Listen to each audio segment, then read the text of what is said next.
आता आपल्या आवडत्या मालिकेचे संपूर्ण भाग मालिका प्रसारित झाल्यानंतर लगेचच पाहू शकता फक्त सन नेक्स्ट वर. भारतातील प्रेक्षकांसाठी मोफत सेवा.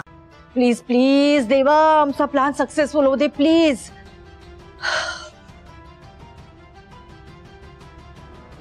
संचिता, काय झालं? अगं एवढा वेळ का लागला तुला? तू मिक्स करून आलीस का दूध? ती दूध पीपर्यंत थांबलीस का? श्वास बंद होईपर्यंत थांबलीस का तिचा?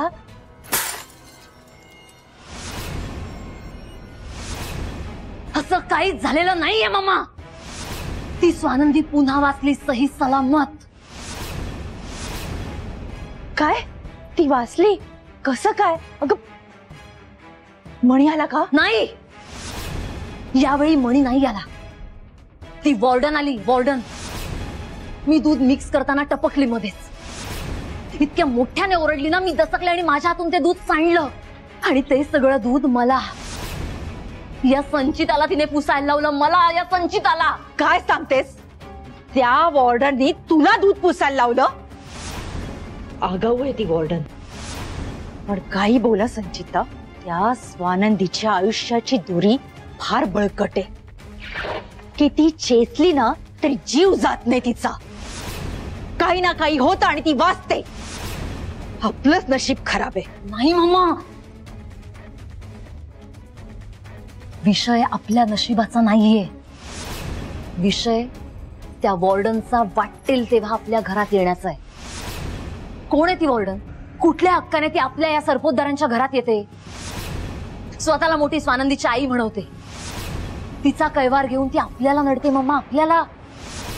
कोण आहे ती? काय संबंध काय तिचा? त्या स्वानंदीला जगाने टाकलंय. जगाला नकोशी झालीये ती. पण हिला भारी पुळका तिचा. स्वानंदी स्वानंदी स्वानंदी, सतत आपलं स्वानंदी. मम्मा, मी सांगतेय तुम्हाला, त्या वॉर्डनची आपल्या घरातली एंट्री बंद करा. आणि हे तुम्हीच करू शकता. ती वॉर्डन नसताना मणीशिवाय आपल्याला रोखणारं कोणीच नसेल. आणि मणी नसताना आपल्याला कोणीही नाही रोखू शकत मम्मा, कोणीच नाही. तरी बरं, मी तोंडावरच अपमान करते तिचा. निर्लज्जासारखी सारखी सारखी आपल्या घरात येत असते. मी इग्नोर करते तिला. तिची लायकी आहे का ग माझ्या समोर उभी राहायची?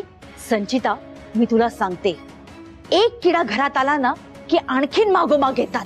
तसं झालंय. आधी मणीला रस्त्यावर उचलून हे घेऊन आले, मणी स्वानंदीला घेऊन आला, आणि स्वानंदीच्या मागोमाग ही वॉर्डन आली. रोज आपल्या घरात येते. घराचा उकिरडा झालाय नुसता.